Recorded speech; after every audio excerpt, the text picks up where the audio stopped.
A broken businessman faces bankruptcy, lost among empty boxes and memories of a once glorious empire. When a child hands him a drawing with 3 lights and hope in her eyes, something inside him begins to shift. Inspired by simple gestures, he finds the strength to rebuild not just his company, but himself. If you enjoyed this story, don't forget to subscribe to our channel and let us know what city you're watching from. And now, on with the story. The silence of the commercial building on Park Avenue was deafening. Not the natural quiet of the night, but the heavy emptiness that only abandoned places carry, as if the walls held the memory of everything that once existed, there and now was gone. Michael Thompson stared at the high ceiling of what was once the headquarters of his company, Thompson Construction, and felt the weight of every brick on his shoulders. Or, rather, on his wheelchair. He knew every detail of that ceiling.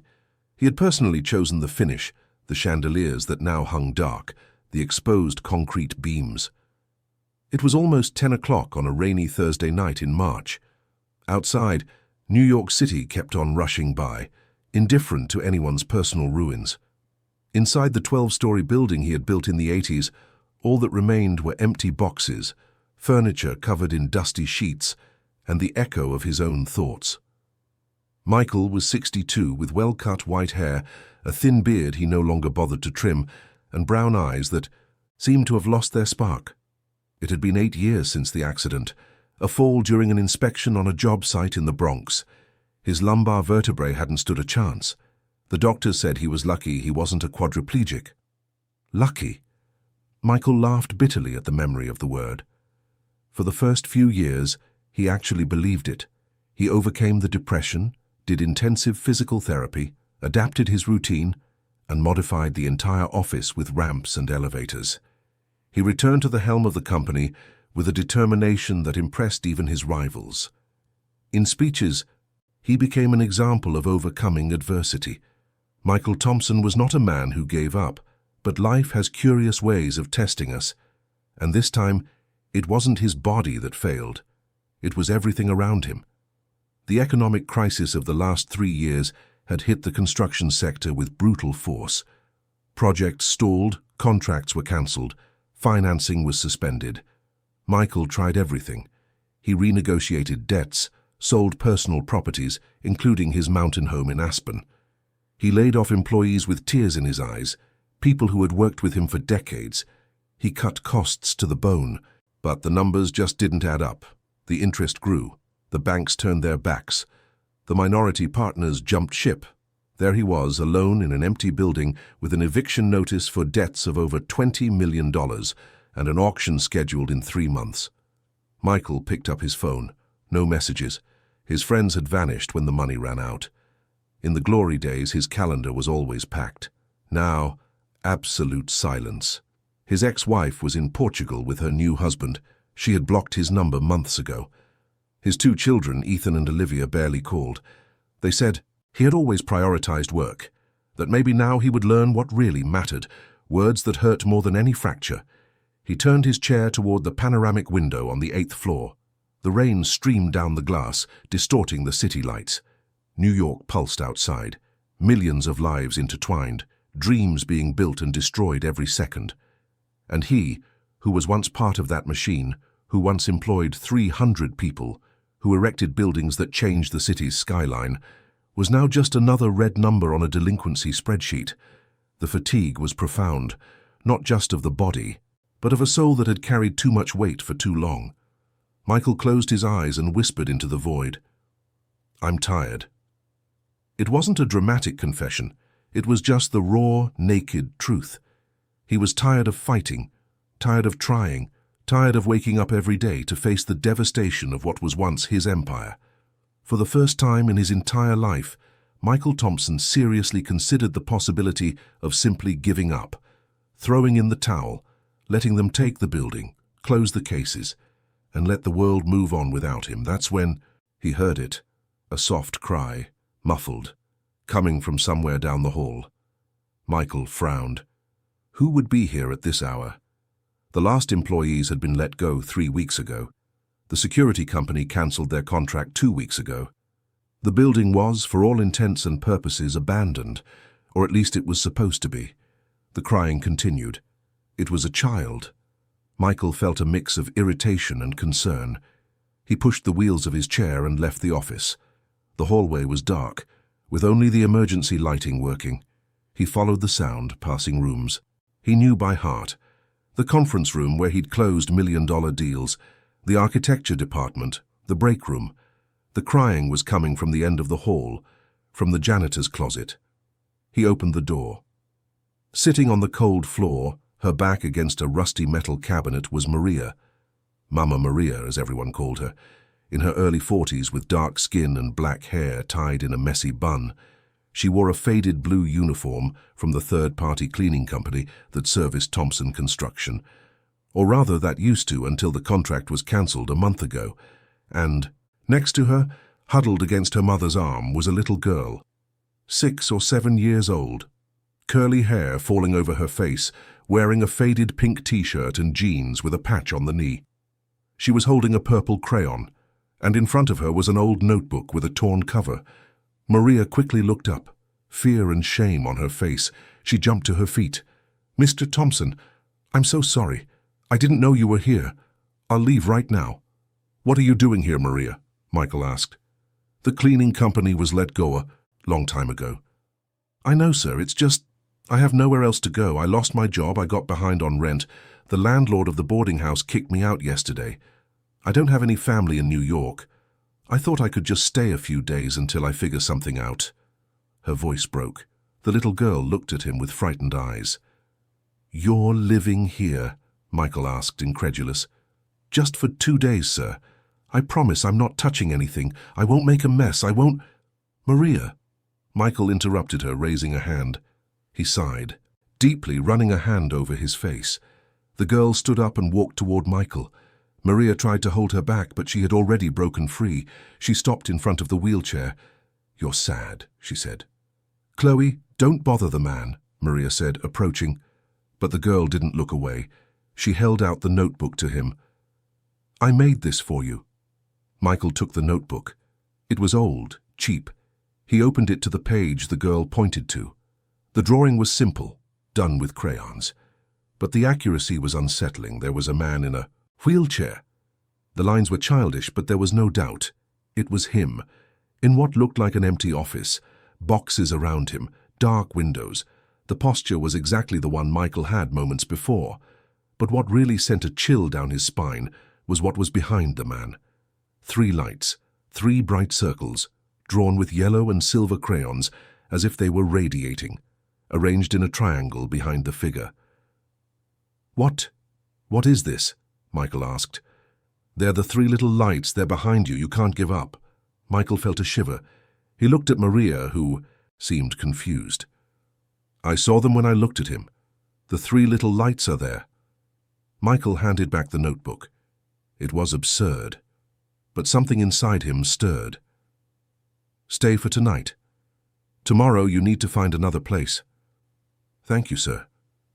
He started to leave, but the girl's voice stopped him. "Tomorrow I'll show you something else. The little lights will be clearer."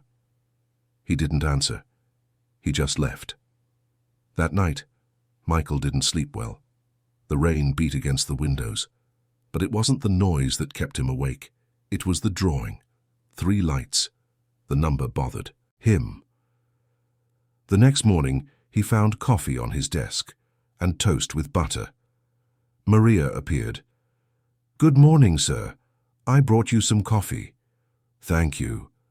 She had already swept the floor, organized some boxes. The room seemed less gloomy. Chloe appeared, holding the notebook. She placed it open in front of him. A new drawing. Michael looked. Another shiver. The building. But it wasn't empty. There were people in the windows, and at the top, 3 windows were glowing. The 3 lights. What is this? It's how it's going to be. The 3 little lights are going to bring the people back. This place isn't going back to what it was. Chloe looked at him seriously. You're scared, but the little lights won't go away just because you're scared. Maria took her daughter by the hand. Come on, Chloe. Let Mr. Thompson work. In the afternoon, his lawyer called. The creditors wanted to move up the auction. 2 months, maybe less. I'm sorry, Michael. Unless a miracle happens. I know. His eyes fell on the notebook left on the desk. 3 lights. Michael opened the notebook. He flipped through the pages. Other drawings, a house, a smiling woman, and always the 3 lights. What was this child trying to tell him? He was going crazy. But what was the alternative? Maybe it was worth paying attention. That night they had dinner together. Simple pasta. Maria told him about her life. How she came from Mississippi 10 years ago. How Chloe was all she had. I'm going to get through this, you'll see. I have no doubt. When they finished, Chloe placed something in his hand, a folded piece of paper. Open it later, when you're alone. Michael went back to his room and opened the paper. Another drawing. A man in a wheelchair, not alone, a child by his side holding his hand, people all around, and the 3 lights forming a path. Underneath it said, "You are not alone." The tears came. Hot, silent. For the first time in months, Michael cried. Not from despair, but from hope. Maybe there was a way. He kept the drawing as if it were precious. And when he lay down, his mind was open. The 3 lights. He still didn't know what they meant, but he wanted to find out. The following days settled into a strange routine. Michael would wake up to find coffee on his desk. Maria insisted on making it every morning. It was simple, but it tasted of care. She also cleaned, not because anyone asked, but because it was what she knew how to do. Michael tried to convince her to find a shelter, but Maria was ashamed, and he didn't push it. Their presence broke the silence. Chloe was a peculiar child, too quiet for a 6-year-old. She spent her days drawing, always with that purple crayon. She never complained, never cried. There was a peace about her that Michael envied. On the 3rd day, Michael was organizing documents when Chloe appeared. "Can I come in?" "Sure." She placed the open notebook on his desk. A new drawing. The building again, but with more detail. People scattered across the floors, and on the ground floor, him. A man in a wheelchair. Next to him, 3 larger figures, one in blue, one in red, one in green. Who are they? They're the 3 lights. They're going to help you save all this. The 3 little lights, Chloe answered, as if it were obvious. They're going to help you, you just have to find them. Chloe, I don't understand what you're trying to tell me. Lights aren't people. The girl tilted her head, thoughtful, but they are people. You just don't know who they are yet. Michael sighed, trying to be patient. How am I supposed to know who they are if you don't tell me? Because you'll feel it. She touched the drawing with her small finger. When you find them, you'll know. Your heart will know. Before Michael could respond, Maria appeared at the door, out of breath. "Mr. Thompson, sorry to bother you. There's a man downstairs. At the front door. He said he's from the bank." Michael's stomach sank. He knew what this meant. "I'll be right down," he said, closing the notebook and handing it back to Chloe. "Thanks for the drawing." The girl smiled and ran off after her mother. Michael took a deep breath and headed for the service elevator, the only one that still worked and was wheelchair accessible. As he descended, he looked at his own reflection in the polished metal of the door. Disheveled white hair, a 3-day-old beard, deep dark circles under his eyes. He looked 10 years older than he was. The man from the bank was standing on the sidewalk, in a navy blue suit and a black leather briefcase. He was in his early 30s, with gelled hair, glasses, and that neutral expression people who work in debt collection develop over time. He didn't look happy to be there, but he didn't look unhappy either. It was just a job. "Mr. Michael Thompson?" the man asked, checking something on the tablet he was holding. "That's me." "My name is Ryan Miller. I'm a representative from Central Credit Bank. I'm here to serve a formal notice regarding the property's foreclosure process. You've been previously notified, but as there has been no response, we are proceeding with the next step." Ryan held out a thick envelope. Michael took it with hands that no longer trembled. He was beyond fear, beyond anger, just tired. "I know," Michael said simply. "The auction is scheduled." "Yes, sir. 2 months from today, May 30th, unless there's a settlement agreement before then. There won't be an agreement, Michael said, his voice flat. I have no way to pay it off. Ryan looked uncomfortable for a moment. He glanced at the building, at Michael, and back at his tablet. I'm sorry. Sir, I know that doesn't help, but I really am. My dad had a small business that went bankrupt in 2015. I saw what it did to him. It's not easy. Michael looked at the young man in surprise. He hadn't expected empathy from someone who worked for the bank that was taking everything from him. Did your dad recover? Michael asked, not quite sure why. More or less, Ryan answered honestly. He never got back what he had before, but he found something else. He opened a small business, a hardware store. It's not glamorous, but it pays the bills. He says he's happier now than he was before. Can you believe it? No, Michael said, but without bitterness. But thanks for trying. Ryan nodded and turned to leave, but then he stopped. Mr. Thompson, can I give you some unofficial advice? Go ahead. Sometimes we get so focused on saving what we've already lost that we don't see the new opportunities that come along. My dad almost killed himself trying to save his company. When he finally accepted that it was over, that's when he was able to start again. The words hung in the air between them. Michael didn't reply, just watched the young man get into his car and drive away. He stood there on the sidewalk for a few minutes, feeling the March sun on his face, listening to the sounds of the city. Buses passing, horns honking, street vendors, the constant flow of people who didn't know and didn't care about his personal tragedy. When he went back into the building, he found Maria sweeping the lobby. She stopped when she saw him. Was it bad news, sir? It was, but nothing I didn't already know. She bit her lip, thoughtful. Have you ever thought about, I don't know, starting over in a different way? What do you mean? I don't know, sir, doing something else, starting smaller. Sometimes you have to go down to be able to go up again. Michael smiled humorlessly. You sound just like the guy from the bank. Then maybe he's right. Michael didn't answer immediately. He headed for the elevator, but before getting in, he turned to her. The question came out before he could filter it, before he could decide if it was wise to ask. Maria, do you believe in signs? She blinked, surprised by the question. She leaned the broom against the wall and wiped her hands on her uniform, an automatic gesture she always made when thinking about something serious. Signs of what, sir? I don't know. From the universe, from God, from something bigger than us. Do you think there's something beyond what we see? Something that tries to guide us? Maria approached slowly, as if assessing his mental state before answering. Michael realized he must have sounded a little crazy, a bankrupt businessman asking existential questions to the cleaning lady in an abandoned building, but he was past caring about appearances. I do, Maria said finally, her voice carrying a quiet conviction. My grandma, who raised us back in the country after my mama died, always said that God talks to us in ways we can hear. He doesn't send angels with trumpets, you know. He speaks through simple things. Sometimes it's a word from a stranger that tells you exactly what you need to hear. Sometimes it's a song on the radio that plays at just the right time. Sometimes it's a bird that lands on your windowsill. Sometimes... She paused, looking down the hall where Chloe was. Sometimes it's a child drawing. Michael's eyes widened, his heart sped up. You think Chloe's drawings are, what, messages?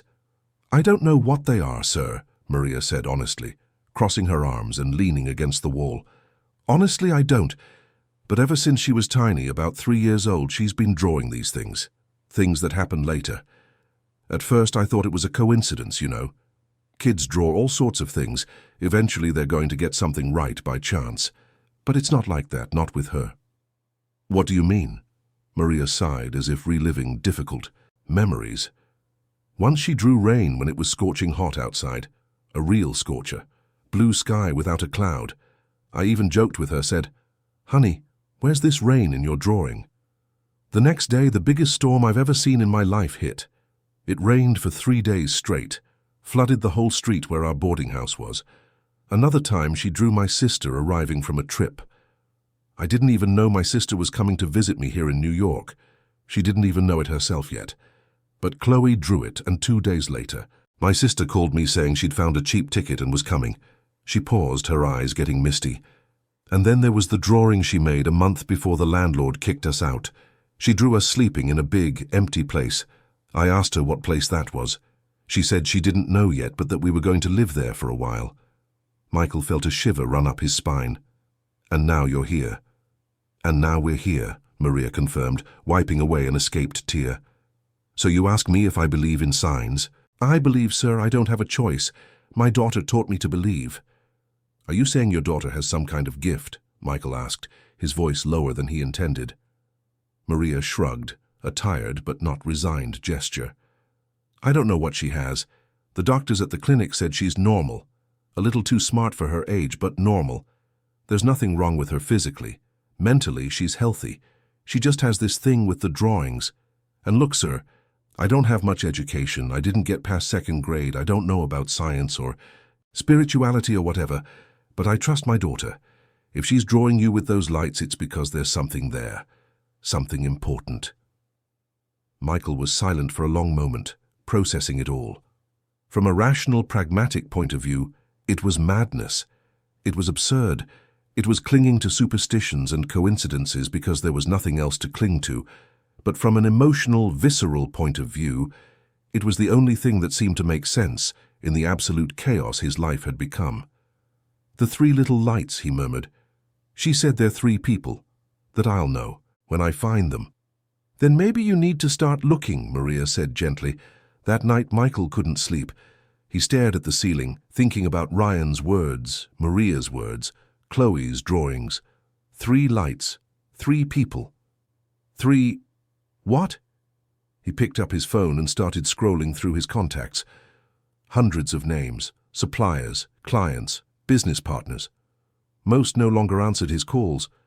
Some had blocked his number. But maybe... Michael stopped on 3 specific names. 3 business owners he had known for years. Robert Davis, owner of a waterproofing company. Carl Rodriguez, an expert in electrical installations. And Teresa Wallace, a civil engineer who had her own small construction firm. All 3, he knew, were also facing difficulties. Not on the same scale as him, but the crisis had affected everyone in the sector. He remembered conversations at events, bitter comments about lost contracts, about the need to reinvent themselves. Could it be a coincidence? 3 people, 3 companies, 3 lights. Michael shook his head. He was going crazy. But then he remembered Chloe's gaze, that quiet certainty she had, and something inside him, something small and fragile that he thought had died, began to stir. Hope. The next day, Michael did something he hadn't done in months. He showered, shaved, and put on a clean shirt. Maria almost dropped the coffee in surprise when he appeared in the office. "Sir, you look different." "I am," he confirmed, picking up his phone. "I'm going to make some calls." "Calls?" "Yeah. Maybe your daughter is right. Maybe I need to look for these lights."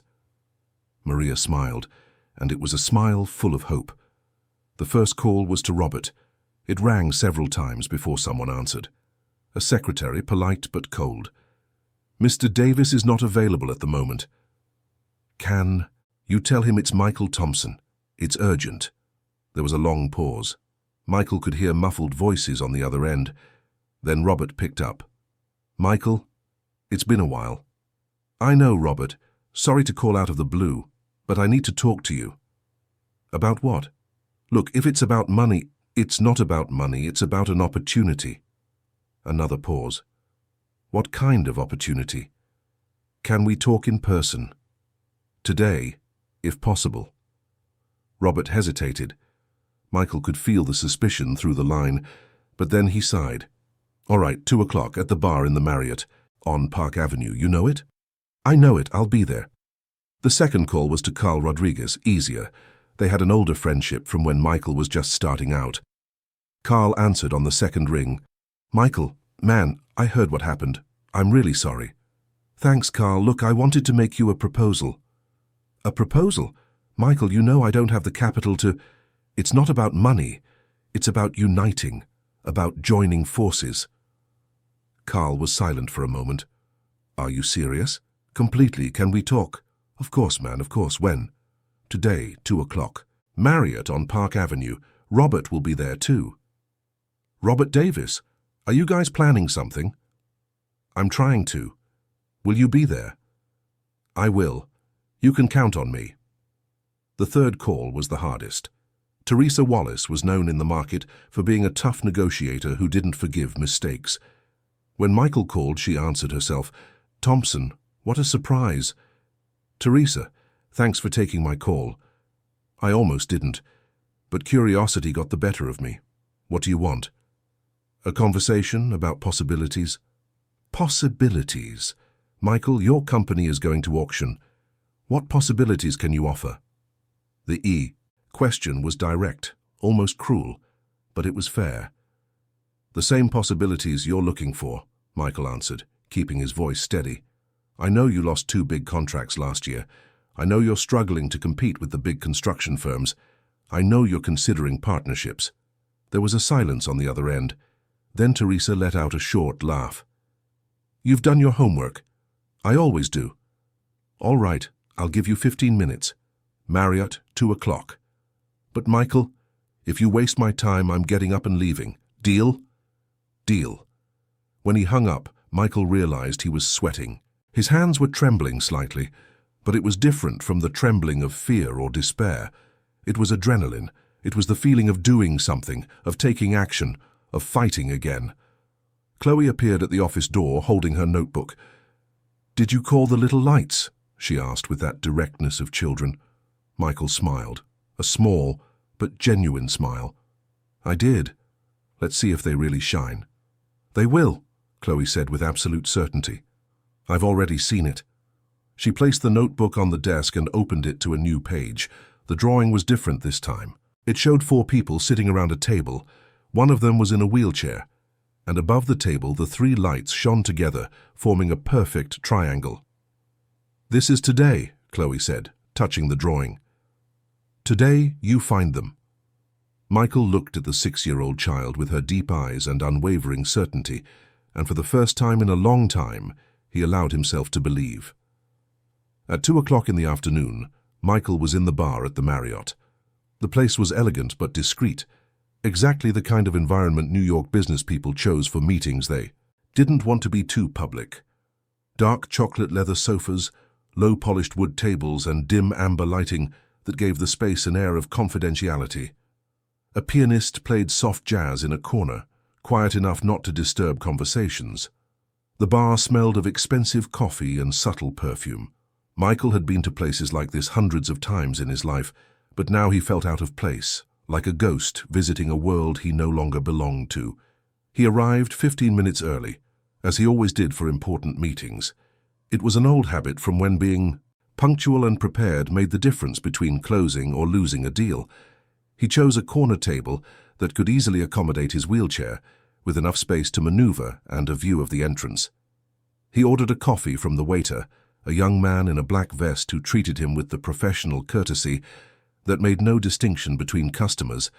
His hands still trembled slightly as he picked up the cup, but now it was more nerves than despair. It was the anxiety of someone about to make a high-stakes bet with their last remaining chips. Robert arrived first, exactly at 2, tall, well over 6 feet, with grey hair cut short in a military style and thick black-rimmed glasses that gave him an intellectual air. He wore a navy blue suit that had seen better days, the fabric starting to get shiny at the elbows. Michael noticed these details. In the old days, Robert wore custom-made Italian suits. The crisis had gotten to him too. He greeted Michael with a formal handshake, the kind businessmen learned to give to show firmness without aggression. But there was tension in his jaw in the way his eyes sized Michael up. "Michael, you look better than I expected," Robert said, sitting on the sofa opposite him. There was something unsaid in that sentence. He had expected to find a broken, defeated man, perhaps begging. "Thanks, I guess," Michael replied with a half-smile. "Were you expecting me to look worse?" Robert had the decency to look embarrassed. "I heard rumors about the situation. Sorry, I didn't mean to be insensitive." "It's okay. The rumors are probably right. I'm in a bad spot. But I'm trying not to get worse." Robert ordered a whiskey from the waiter, Glenlivet 12, neat. Another sign. In the old days, he would have ordered the 18-year-old. They made small talk for a few minutes, dancing around the main topic. They talked about the weather, the traffic on Park Avenue, a controversial construction project happening near the financial district. Superficial conversations that served to test the waters, to feel each other's mood before getting to the point. Carl was shorter, stocky, with a noticeable belly and an easy smile. He hugged Michael tightly. "Man, I've missed you. It's been too long." It has. Teresa was the last to arrive. She was in her 50s, with short, practical hair, sober clothes and no smile. She greeted everyone with nods and ordered a double espresso.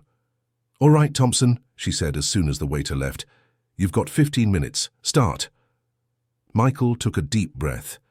He had mentally rehearsed the speech for hours, but now that he was there, the words seemed inadequate, so he decided to be direct. "The three of you are in trouble. I know because I am too. In fact, my problems are worse. My company is going to auction in 2 months. I've lost everything. But I realize something. Separately, we're screwed. Together, we might have a chance." Robert frowned. "A chance at what?" "To rebuild. To create something new. You have complementary specialties. Robert, waterproofing. Carl, installations. Teresa, project management. I have experience coordinating large projects, and I still have contacts even if many of them don't take my calls anymore. If we join forces, if we create a new company, a merger of our capabilities, we can compete again." Teresa crossed her arms. "Michael, you're broke. How are you going to enter a partnership with no capital? With knowledge, with contacts, with the building." "What building? The one being auctioned?" "Exactly," Michael said, the idea forming as he spoke. "If we go into the auction together, if we present a solid business plan to the creditors, we can buy the building for below market value and turn it into the headquarters of the new company. Creditors would rather get something than nothing. If we show them there's a viable plan, they'll negotiate." Carl leaned forward, interested. "Are you talking about a real merger, a partnership?" "I am. 4 equal partners, each with their own responsibilities. We start small, take on smaller jobs, build our reputation again. We won't rebuild an empire overnight, but we can survive. And surviving is more than we're managing on our own." Robert and Carl exchanged glances. Teresa drummed her fingers on the table, thoughtful. "It's a risky idea," Robert said slowly. "Very risky." "All good ideas are," Michael replied. "And if it doesn't work?" Teresa asked. "We all sink together?" "If we don't try, we're already sinking anyway," Michael said simply. The silence stretched on. Michael could see the gears turning in their heads, the fear, the hesitation, but also the possibility, the spark of hope. It was Carl who broke the silence. "I'm in." Teresa looked at him like he had lost his mind. "Carl, you can't be serious." "I am," Carl said, looking at Michael. "I've known this man for 20 years. I saw him build an empire from scratch. I saw him lose everything and stay standing. If anyone can make this work, it's him. I'm in." Robert sighed deeply and took off his glasses, cleaning the lenses. "Me too," he said finally. "God help me, but I'm in too. I've got nothing to lose anyway." All eyes turned to Teresa. She picked up her espresso and drank it in one gulp, wincing. "You're all crazy. All of you," she said. Then she sighed. "But so am I. I'm in." Michael felt something explode in his chest. It wasn't victory. Not yet. But it was a beginning. It was possibility. It was light. 3 lights. 3 people. Chloe was right. They spent the next 3 hours discussing details, doing calculations on napkins, planning the next steps. When they finally got up to leave, there was a verbal agreement. They would meet with lawyers, put together a formal proposal for the creditors, and start structuring the new company. It wouldn't be easy, but it would be possible. When Michael returned to the building, the sun was already setting. He found Chloe sitting on the front steps, drawing. "So?" she asked without looking up. "Did you find them?" Michael stopped his chair next to her and looked at the drawing. It was the building again. But now the three lights were different. They were no longer just bright circles. They were stars, and from the top of the building, rays of light descended, illuminating the entire city. "I found them," Michael said, his voice thick with emotion. "Thank you." Chloe finally looked up at him and smiled. "I didn't do anything. You were the one who chose to see." And at that moment, sitting next to a 6-year-old girl as the sun set over New York, Michael Thompson felt something he hadn't felt in a very long time. True hope. The kind that comes not from illusions but from action. Not from empty promises but from concrete first steps. The three lights had been found. Now it was time to make them shine. The following weeks were a chaotic mix of hope and despair. Michael had forgotten what it was like to truly work with purpose, with a clear goal beyond just surviving another day. He and his 3 new partners met almost daily, sometimes in the abandoned Thompson construction building, sometimes in cheap coffee shops around the city, sometimes in late-night video conferences. They put together a detailed business plan, page by page, calculating costs, projecting revenues, mapping out potential clients. The new company would be called Alliance Construction.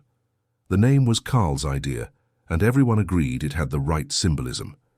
It was no longer about individual egos or personal empires.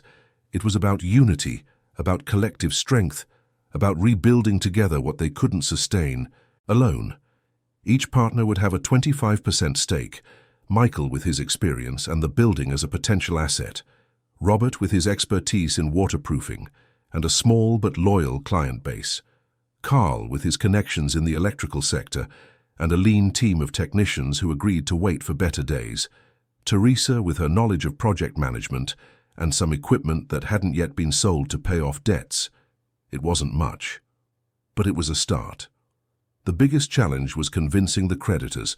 Michael had debts with 5 different banks, 3 major suppliers, and a dozen smaller service providers.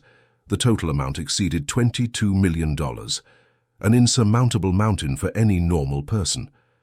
But the plan they presented had a cruel logic that the creditors couldn't ignore.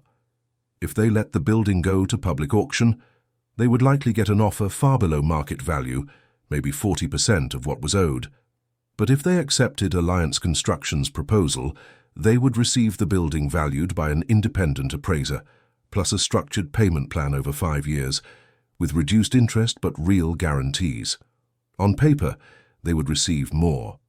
The question was whether they had the patience to wait. The meetings with the creditors were brutal. Michael never imagined he would be on the other side of the table, begging for financial mercy. Men and women in suits looking at him with that mix of pity and contempt. Some were cruel, openly saying he had dug his own grave. Others were condescending, treating him like an irresponsible child. Few were empathetic, and those were the ones who had seen up close what the crisis did to competent people. But there was progress. Slow, painful, but progress. 2 of the 5 banks agreed to analyze the proposal in detail. One of the major suppliers signaled an openness to negotiation, saying they'd rather be paid in installments than not at all. The smaller providers, surprisingly, were the most understanding, maybe because they were also struggling to survive and understood that something was better than nothing, maybe because they remembered Michael in the good times when he always paid on time and treated everyone with respect. The goodwill built over decades hadn't completely disappeared. It was just hidden under layers of fear and pragmatism. Throughout this process, Maria and Chloe remained in the building. Michael tried to convince them to find a better place, but Maria was stubborn. She said it was fine there, that at least they had a roof over their heads. Michael suspected she didn't want to leave him alone. Somehow, in those chaotic weeks, they had formed a strange family. The bankrupt businessman, the unemployed cleaning lady, and the little girl who saw lights where others saw darkness. Chloe kept drawing, every day a new drawing, and Michael, who at first had viewed it with skepticism, now looked forward to them. The drawings had become an emotional compass. When things were tough, Chloe would show up with a drawing of the building lit up, the 3 lights always present, always bright. One day she drew something different, a long table with papers scattered on it, 4 figures around it, and above them, the three lights forming a protective umbrella. When Michael asked what it meant, Chloe said simply, "You're going to sign today." That afternoon, as if the universe were conspiring, two creditors confirmed they would formally negotiate. Michael stared at the drawing, feeling a mix of awe and fear. How did this child know? Tensions between the four partners also began to surface. It was inevitable. Four people with strong personalities, different histories, wounded pride, trying to build something together under extreme pressure. Robert was too controlling, wanting to review every comma in the contract, every number on the spreadsheet. Carl was too optimistic, sometimes proposing ideas the others considered unrealistic. Teresa was too skeptical, always pointing out problems, always pouring cold water on their hopes. And Michael had to juggle to keep them all rowing in the same direction. The first serious fight happened in the third week. They were in Michael's office discussing the command structure of the new company. Teresa thought there should be a CEO with final decision-making power. Robert disagreed, advocating for a flat structure. Carl wanted something in between, and Michael just wanted them to stop yelling. "Don't you get it?"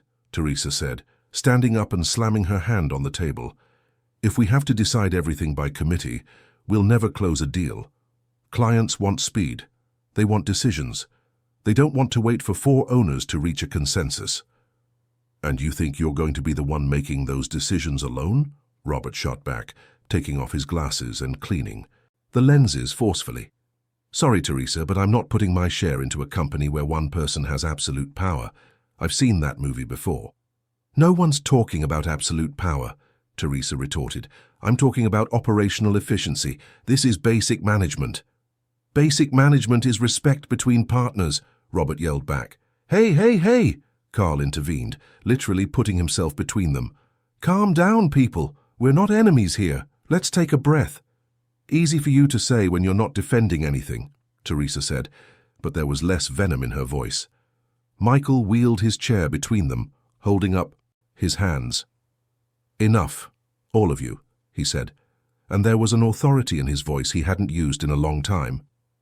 "We don't have the luxury of fighting. Do you understand? We don't. If this falls apart, we all lose everything. I lose my last asset. Robert loses his chance to get back on his feet. Carl loses the technicians who trusted him. Teresa loses her equipment. We all lose.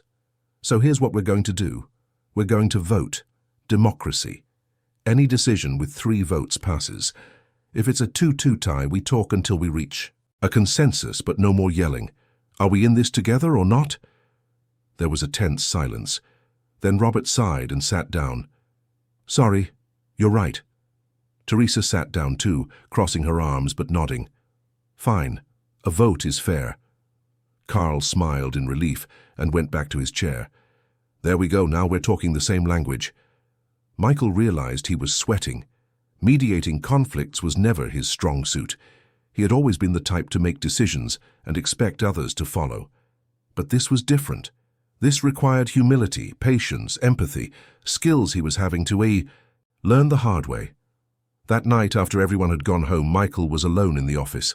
The exhaustion was profound, but it wasn't just physical. It was emotional, mental. He wondered if he could really make this work, if he wasn't just delaying the inevitable. That's when Maria appeared at the door with 2 cups of coffee. "I thought you might need this," she said, coming in and placing a cup on his desk. "Thanks, Maria," Michael said, gratefully taking the coffee.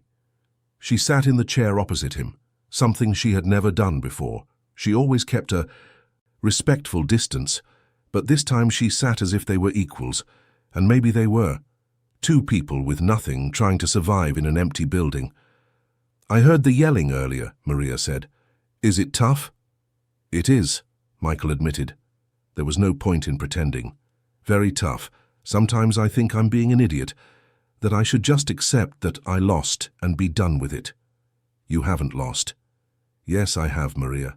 I lost the company. I lost my family. I lost my friends. I lost everything." "But you haven't lost yourself," she said, looking directly at him. "You're here fighting, trying. That counts for more than you can imagine." Michael felt his eyes burn. He blinked quickly, trying to hold back the tears. I just don't know if it's going to work, he confessed, his voice hoarse. What if I'm dragging 3 more people down into the hole with me? You're not dragging anyone, Maria said firmly. They chose to be here. They believe. You just need to believe too. How can you be so optimistic? Michael asked. You've lost everything too. You're living in an abandoned building with your daughter. How do you keep hope alive? Maria smiled, a tired but genuine smile. Because I've lost everything before, sir. More than once. When I left Mississippi, I had nothing. Just a suitcase and a dream. When Chloe's father left, I lost the dream of having a complete family. When I lost my previous job, I lost stability. Losing is part of life. What matters is what we do after. Do we give up, or do we get up? And you always get up? I have a daughter, Maria said simply. She looks at me every day expecting me to be strong, so I am. Even when I don't feel it. You have people looking at you too, those 3 they're looking, expecting you to be strong, so be strong. The words hung in the air, heavy with truth. Michael nodded slowly. Thank you, Maria. You have no idea how much this helps. Yes, I do, she said, standing up. We recognize our own battles in others. Good night, sir. Get some rest. Tomorrow is another day of fighting. She left, leaving Michael alone with his thoughts. He looked out the window at the lights of New York twinkling in the night, a city that never sleeps, full of millions of people fighting their own battles. But maybe he wasn't as alone as he thought. The days turned into weeks. The auction date loomed. May was just around the corner, bringing with it the final deadline. Either they closed the deal with the creditors or everything was lost. The pressure was constant, crushing. Michael would wake up in the middle of the night with his heart pounding, doing mental calculations, searching for solutions that didn't exist. He lost weight he couldn't afford to lose. The mirror showed a man growing thinner, paler, more desperate. But there were small victories too. One bank agreed to lower the interest rate in exchange for additional collateral. A supplier agreed to a 10-year payment plan for the debt. The smaller creditors, one by one, were convinced. The $22 million mountain was being climbed, stone by stone, drop of sweat by drop of sweat, and Chloe kept drawing. She became an integral part of the process, though she didn't know it. Every morning, before starting work, Michael would stop by the room where she stayed and ask if she had a new drawing. Sometimes she did, sometimes she didn't. But when she did, he studied it like a map, and somehow the drawings always seemed to anticipate the challenges. When she drew dark clouds over the building, 3 creditors called on the same day to cancel negotiations. When she drew a rainbow, they received news that the largest bank had approved the proposal in the first round. Teresa was the first to notice the pattern. "You're consulting that little girl's drawings before making decisions, aren't you?" she asked one day during a meeting. Michael got defensive. "What if I am?" "I'm not judging," Teresa said, holding up her hands. "I'm just observing. And you know what? Maybe we should all be paying more attention to her." Robert and Carl exchanged confused looks. "Are you talking about the cleaning lady's daughter?" Robert asked. "The kid." "She's not just a kid," Michael said calmly. "She has, I don't know, a gift, or intuition, or something. I can't explain it. But she's right." Carl scratched his head, clearly uncomfortable. "Michael, I respect you, but this is starting to sound a little too mystical. We need to focus on data, not a child's drawings." "The drawings are data," Michael countered, "just a different kind." "Look," Teresa intervened, "I'm the most skeptical person you'll ever meet. I don't believe in horoscopes, I don't believe in tarot, I don't believe in anything I can't measure. But I've seen the drawings, I've seen the dates, I've seen the coincidences, and in statistics, when something repeats too often to be a coincidence, it becomes a pattern. I'm just saying maybe it's worth not ignoring the pattern." Robert sighed, taking off his glasses and massaging the bridge of his nose. "You're all going crazy, all of you, but you know what? Screw it, so am I. If consulting a kid's drawings helps keep us sane, let's consult a kid's drawings." And so, surreally and completely unexpectedly, Chloe became an unofficial part of the team. They didn't say it openly. They didn't put her name in the meeting minutes. But before important decisions, Michael would discreetly ask if she had anything new, and when she did, he considered it. Maria noticed what was happening and grew worried. She saw Michael asking Chloe about drawings before important meetings. She saw the other partners starting to pay attention too. She saw her daughter being placed on a pedestal that could crumble at any moment. "Sir, I don't want you to put too much hope in my daughter's drawings," she said one afternoon, pulling Michael aside after a meeting. "She's just a child. She could be wrong. And if she's wrong at a crucial moment, you can't blame me. You can't blame her. She's doing the best she can. But she's 6 years old, sir. 6. "She hasn't been wrong yet," Michael said, but there was less certainty in his voice than he'd hoped. "But she could be," Maria insisted, her eyes shining with unshed tears. "And I'm scared of what will happen if—" "She's wrong. Scared of what you'll think. Scared of what the others will think. Scared we'll be kicked out." "She hasn't been wrong yet," Michael repeated, "but she could be. And if she's wrong at a crucial moment, you can't blame me." "I would never blame you, Maria, or her. I make the decisions. The responsibility is mine. But given the choice between flying blind or having a compass that has worked so far, I'll take the compass." Maria nodded, but still looked apprehensive. Michael understood. A mother protecting her child from impossible expectations, from being placed on a pedestal from which she could only fall. In mid-April, they had the decisive meeting. All the creditors were summoned to a general assembly at the law firm representing their collective interests. It was the moment to present the final proposal, with all the numbers, all the guarantees, the entire structured plan.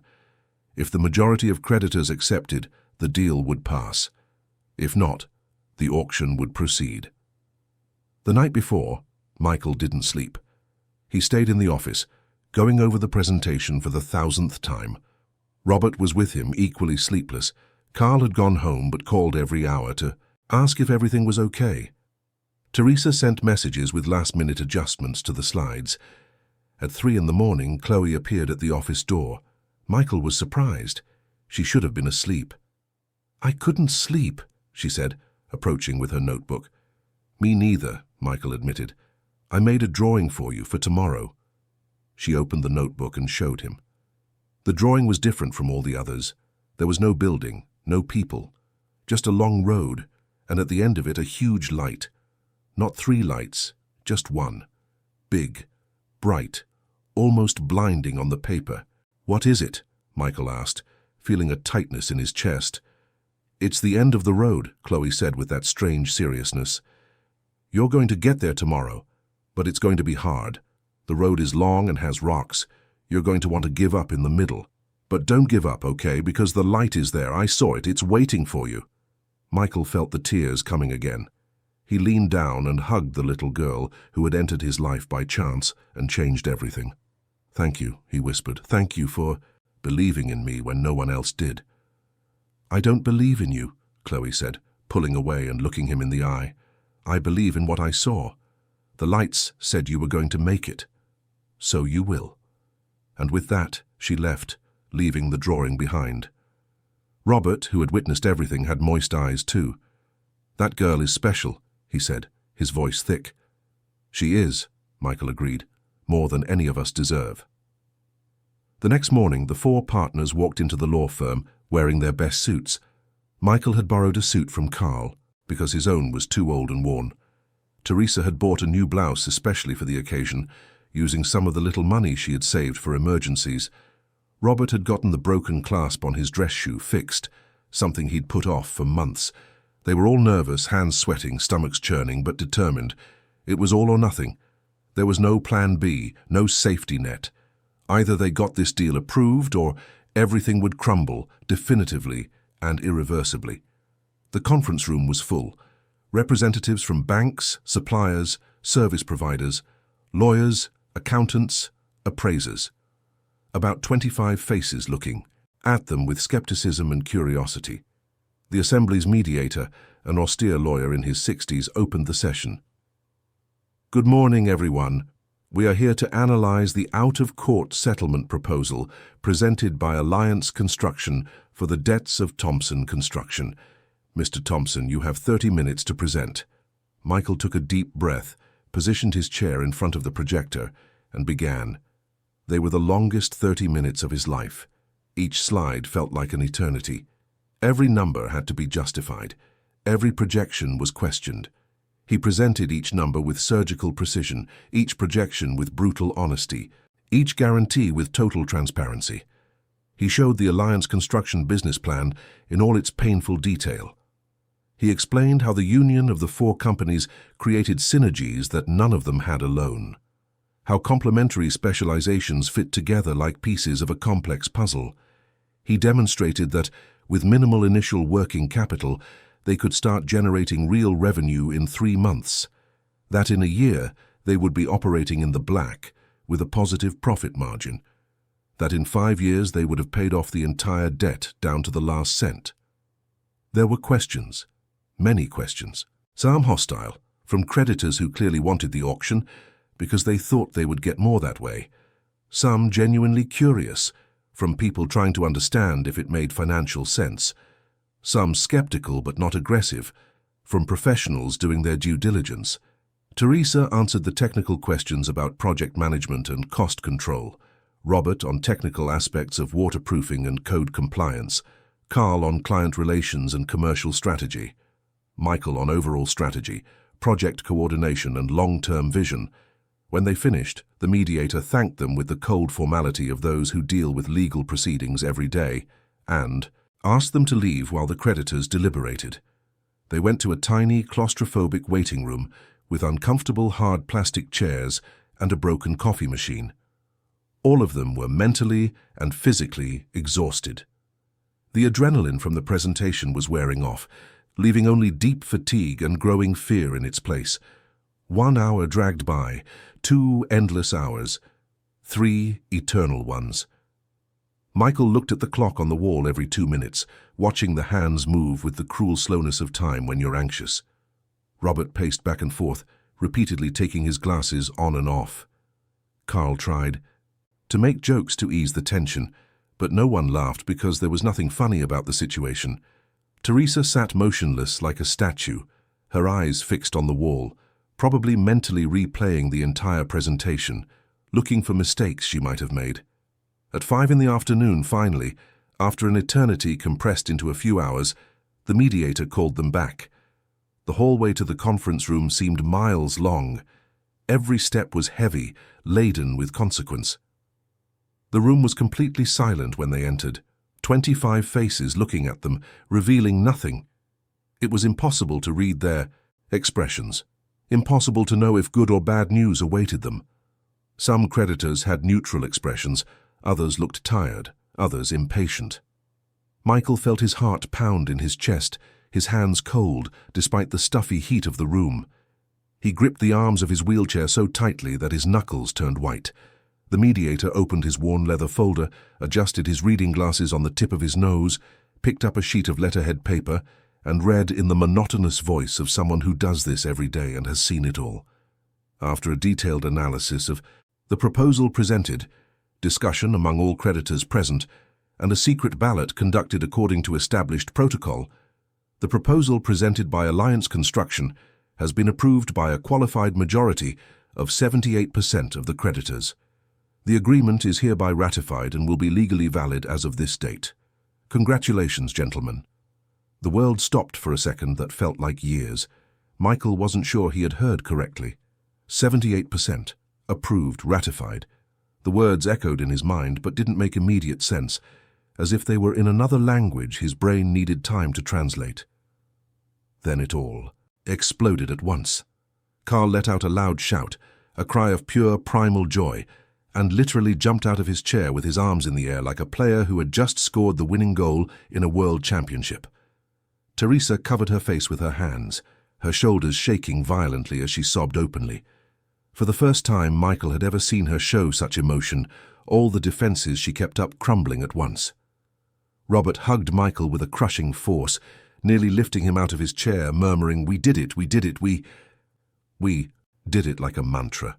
And Michael just closed his eyes and whispered to the universe, to God, to Chloe, to whoever was listening. "Thank you, thank you, thank you." They had done it, against all statistical odds, against all cold market logic, against the skepticism of a system that would rather destroy than rebuild. They had managed to turn the impossible into the possible, to turn a fall into momentum, to turn an end into a new beginning.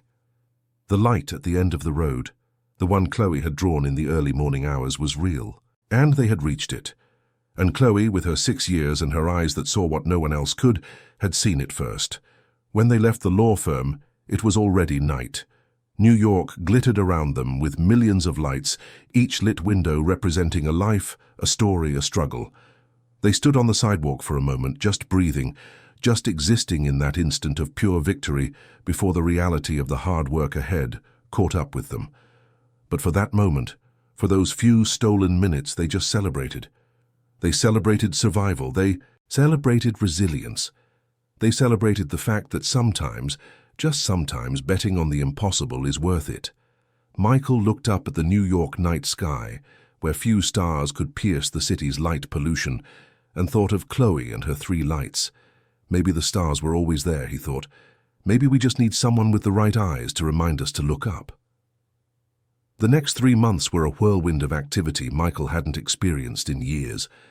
It was no longer the desperate activity of trying to save something that was crumbling, but the constructive activity of building something new from the ashes.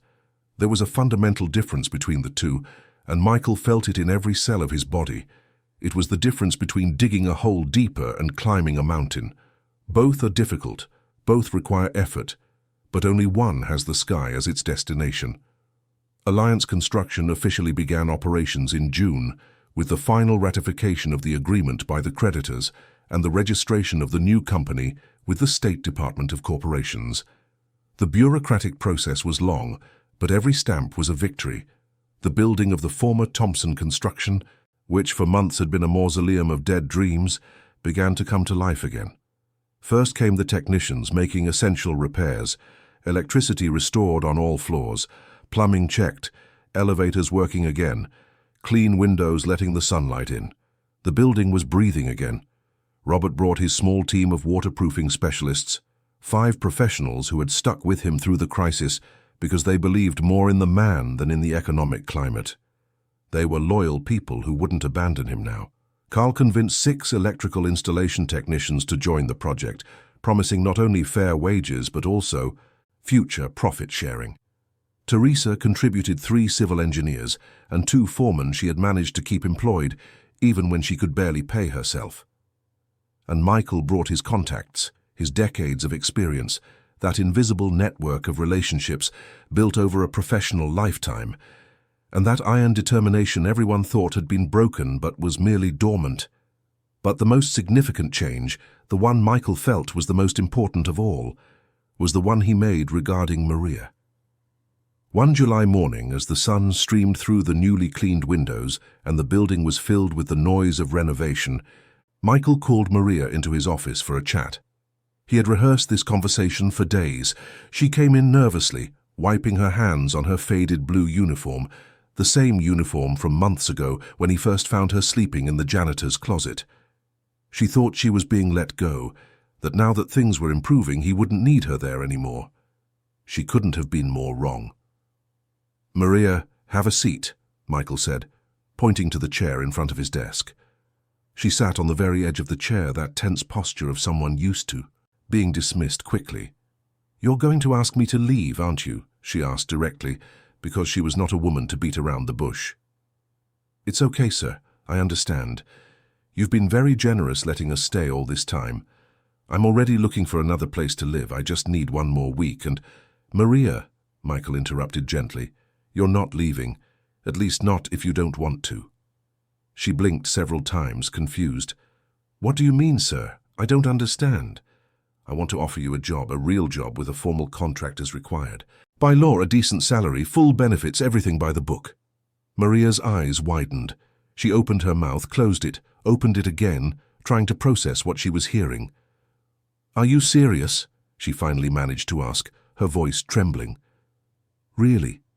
Because if this is a joke, sir, please don't joke about something like this.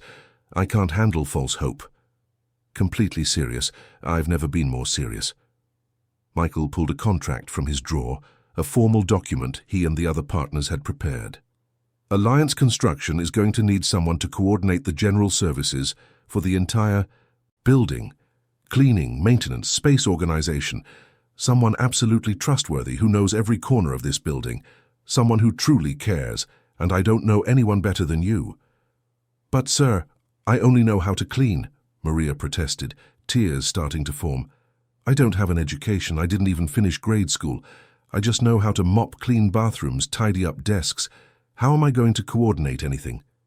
"You know much more than how to clean, Maria," Michael said, looking directly at her. "You know how to care. You know how to turn an empty place into a place with a soul. You took care of this building when it was nothing. You took care of me when I was nothing. If there's anyone who deserves to be here when this all prospers, it's you." The tears began to stream down her face, silent and thick. She tried to wipe them away with the back of her hand, but they kept coming. "I don't know what to say," she whispered. "Say you accept. The salary is $5,000 a month, plus a transit pass, a food allowance, health insurance, and in the future, if things go as planned, profit sharing. And there's one more thing." Michael pulled out another paper. "I spoke with the headmistress of the Dalton Academy. It's an excellent private school, one of the best in the area. I managed to get a full scholarship for Chloe. She starts in the fall semester in August. Uniforms, supplies, everything included." Now Maria didn't even try to hold back the tears. They fell freely, wetting the desk, wetting the contract. She covered her face with her hands and sobbed. A deep cry of relief, of gratitude, of all the accumulated tensions finally finding an outlet. Michael wheeled his chair around the desk and took her hand. "You saved me, Maria, you and Chloe. When I was ready to give up on everything, you showed me there was still a reason to fight. This isn't charity. It's gratitude. It's justice. You deserve it." "We didn't do anything special," Maria said between sobs. We just stayed here." "You did everything," Michael said with conviction. "You believed when no one else did. That's worth more than all the money in the world." Maria hugged him tightly, and Michael hugged her back, feeling the weight of this woman, the smell of cheap laundry detergent, the solidity of someone who had worked hard her entire life and was finally getting a little recognition. When they separated, she was smiling through her tears. "I accept, sir, and thank you so much. Thank you so much." "Thank you. And stop calling me sir, call me Michael, we're colleagues now." She laughed, a wet but genuine laugh. "It'll be hard to get used to, but I'll try. Michael." That night, when Maria told Chloe about the job and the school, the girl didn't seem surprised. She just smiled that wise way. She had and said, "I already knew, I drew it last week." And when Maria asked to see the drawing, there it was, a woman in a blue uniform holding a piece of paper, and next to her, a girl in a school uniform, and above them both, a golden light enveloping everything. Maria shook her head, laughing and crying at the same time. "You and these lights of yours, girl. One day you're going to explain this to me properly." "It doesn't need explaining, Mom," Chloe said, hugging her mother. "You just have to believe." The months of July and August were a period of intense construction. Alliance Construction closed its first contract in the second week of operation, a medium-sized renovation of a commercial building in the Hudson Yards area. It was nothing grand, not the kind of project that would make headlines, but it was real, it was tangible, it was money coming in. It was concrete proof that this wasn't just a dream. The second contract came 2 weeks later, a recommendation from the first satisfied client. Then came the third, the news that 4 business owners had united to create something new in the midst of the crisis began to circulate in the market. Some looked on with skepticism, others with curiosity, but everyone was looking. And some, those who needed quality services at a fair price, called. They asked for quotes. They scheduled meetings. They signed contracts. The team grew organically. From 15 employees at the beginning of June, they grew to 25 in July, 32 in August. Nothing compared to the 300 people Michael employed in the glory days. But it was real, sustainable growth. It was forward motion. It was life pulsing where before there was only death. And in September, exactly 7 months after Michael had considered giving up on everything in that empty office, exactly 7 months after finding Maria and Chloe, Alliance Construction held its official inauguration. It was a symbolic number, 7 months. They decided to have an event, not something ostentatious or pretentious, but something that would mark the new beginning authentically. They invited clients who had trusted them, suppliers who had accepted difficult terms, employees who had bet on an uncertain promise, and a few industry journalists. The building was decorated with simple elegance, banners in the new company colors, blue and white, tables with fresh coffee, snacks, and pastries. A small stage set up in the lobby, with a microphone and a modest sound system. On the day of the inauguration, Michael woke up feeling different. He didn't wake up with that weight on his chest he had carried for so many months, that feeling of slowly drowning. He didn't wake up thinking about debts he couldn't pay, or bankruptcies he couldn't avoid. He didn't wake up with that bitter taste of defeat. He woke up thinking about possibilities, about futures, about new beginnings that work, about second chances. He took a long shower, letting the water wash away not just the physical dirt, but also the last remnants of shame. He shaved carefully, shaping the outline as he did in the old days. He put on a new suit he had bought especially for the occasion, the first new suit in over 2 years, a perfectly cut navy blue. He chose a tie that Maria had suggested at the store. He looked at himself in the mirror for a long time, really seeing himself for the first time in ages.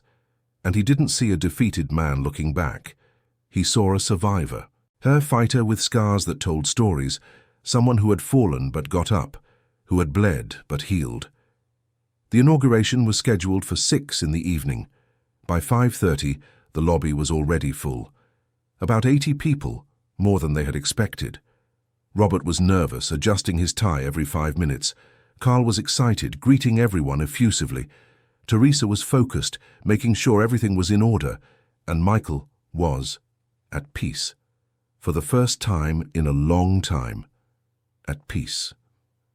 At 6 o'clock sharp, he went up to the stage.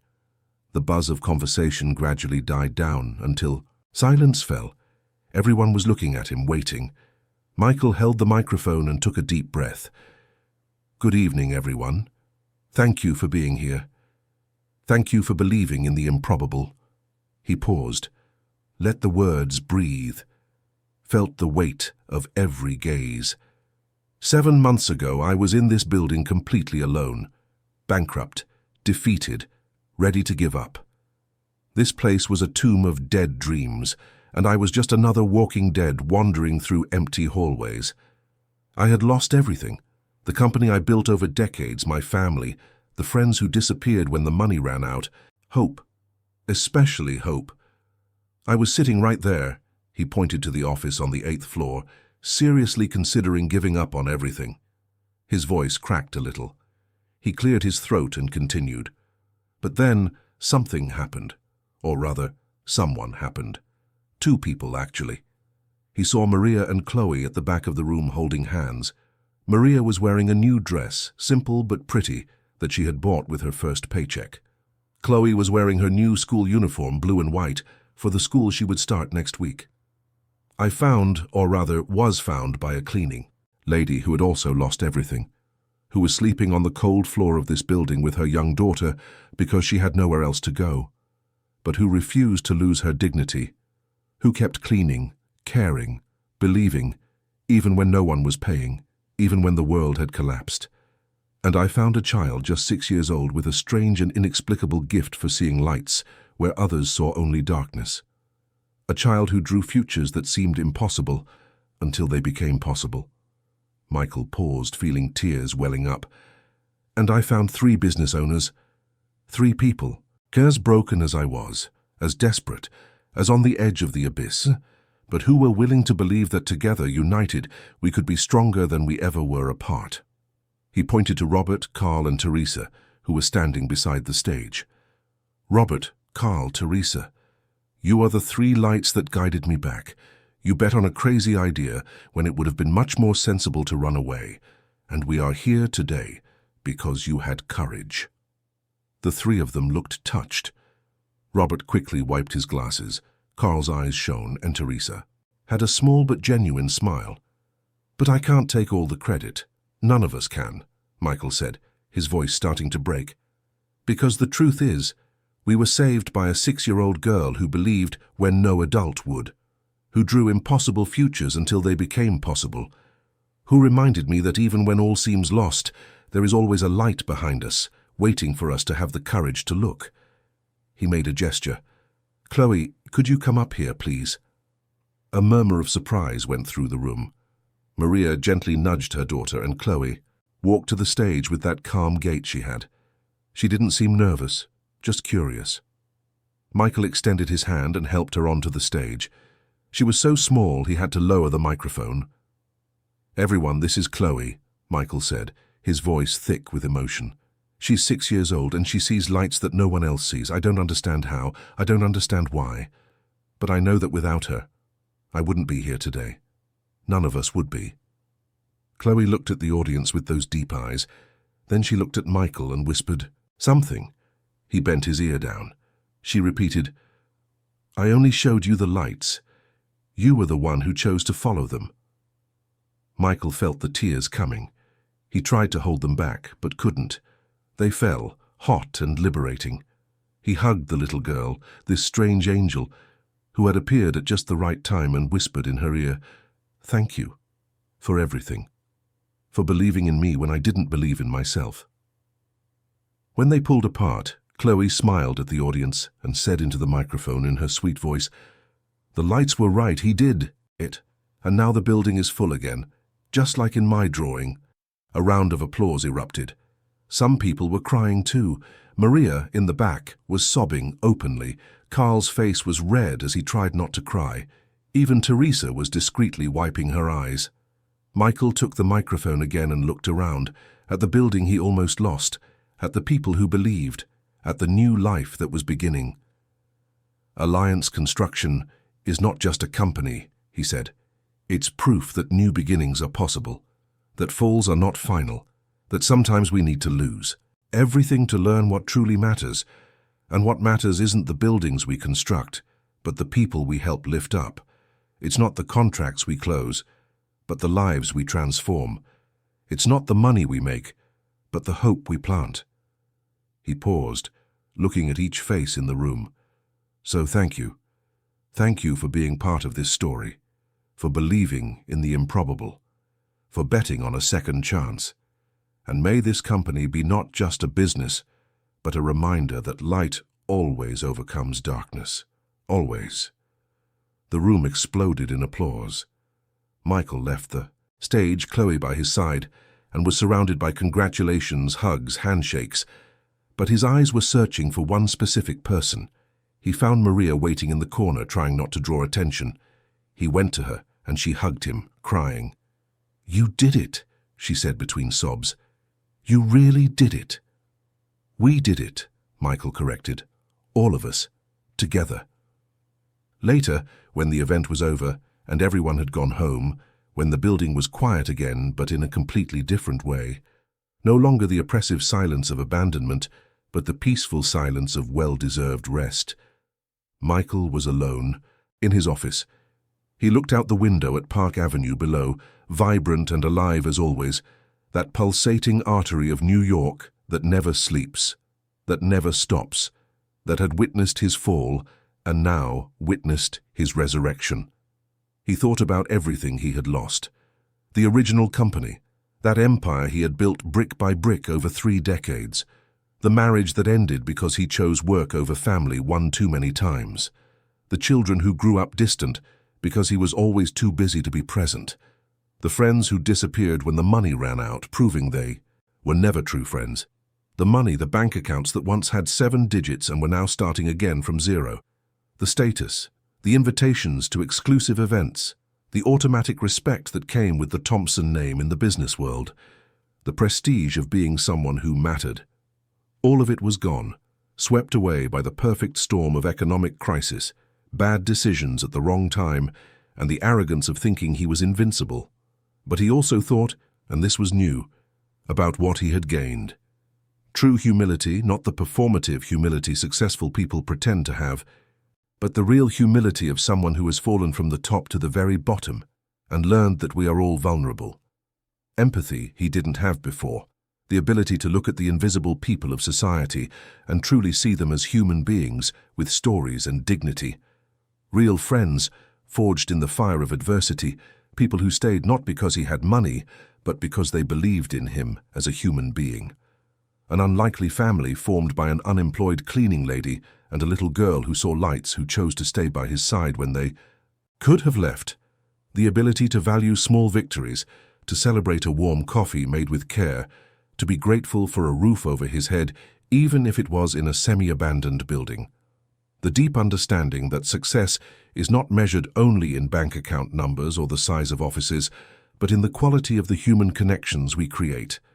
And he thought of Chloe, with her mysterious drawings and her 3 lights that turned out to be 3 people willing to believe in the impossible when every sensible person thought it was madness. Maybe, he thought as he watched the city below, the magic wasn't in the lights themselves.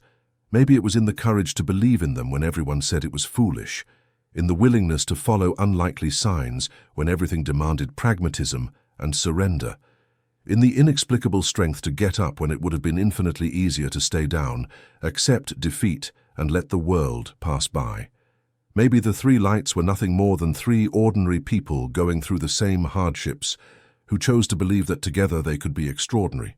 Or maybe the lights were real in a way he would never fully understand, some force in the universe that conspires in favor of those who don't give up, that places the right people on your path at the right time, that turns chance into purpose. He would never know for sure. And he realized it didn't matter. What mattered was the result. What mattered was that he was here, alive, reborn, with a functioning building around him, with people working, with dreams being dreamed again. What mattered was that Maria had a dignified job and Chloe would have a quality education. What mattered was that Robert, Carl, and Teresa had found a way to continue doing what they loved. What mattered was that somehow, inexplicably, the impossible had become possible. Michael looked at the last drawing Chloe had made, now framed on his office wall. It showed the entire building illuminated, every window shining. And at the top, the 3 lights now formed a single, larger light, so bright it seemed to pulse even on the paper. He smiled, touched the frame with reverence, and whispered into the void, "Thank you. For the lights, for the falls, for the second chances." And for the first time in a long time, Michael Thompson went to sleep in peace. Not on an old thin mattress in an abandoned building, breathing in dusty air and listening to the wind moan through broken windows. But in his new apartment, modest but dignified, a 2-bedroom in Williamsburg that he rented with his first paycheck from Alliance Construction, with simple but comfortable furniture, with a refrigerator that had food, with a shower that had hot water, with the feeling that this, however humble compared to what he once had, was honestly earned, built with shared sweat, truly deserved. The story of a man who lost everything and gained what really mattered was complete. It wasn't the ending he would have imagined when he started building his empire 3 decades ago. It wasn't the ending he planned when he woke up in the glory days thinking about expansion and acquisitions. But it was, in a strange and unexpected way, a better ending. Because now he was whole in a way he never was when he was rich. Because now he understood what truly mattered. Because now he had real connections with real people, not just business transactions disguised as friendship. The 3 lights had fulfilled their promise. They had guided a man lost in darkness back to the light, and in the silence of the New York night, in that mysterious space between sleep and wakefulness, when consciousness floats free and perceives things the waking mind ignores, Michael could have sworn he still saw them. 3 points of light shining softly somewhere beyond his closed eyelids, shining, always shining, promising that as long as there is courage to move forward, as long as there is the will to get up after every fall, as long as there are people willing to believe together, the lights will never go out. End of story. Dear listeners, we hope the story of Michael, Maria, and little Chloe has deeply touched your heart. This narrative teaches us that even in the darkest moments, when it seems like all is lost, there is always a light waiting to guide us. Sometimes that light comes from where we least expect it, From a child with eyes that see beyond the visible, from a woman who maintains her dignity even with nothing, from three business owners willing to believe in the improbable. If this story of reconstruction, hope and second chances moved you, please leave a like right now, subscribe to the channel so you don't miss any of our intense stories, and tell us in the comments which moment struck you the most. Was it when Michael first met Chloe? The drawing of the three lights?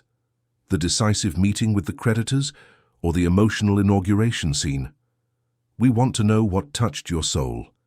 Every day we bring powerful narratives like this one, stories that reveal the deepest and truest side of the human soul, that remind us that falls are not final, and new beginnings are always possible. Don't forget to hit that notification bell to be alerted whenever a new story goes live.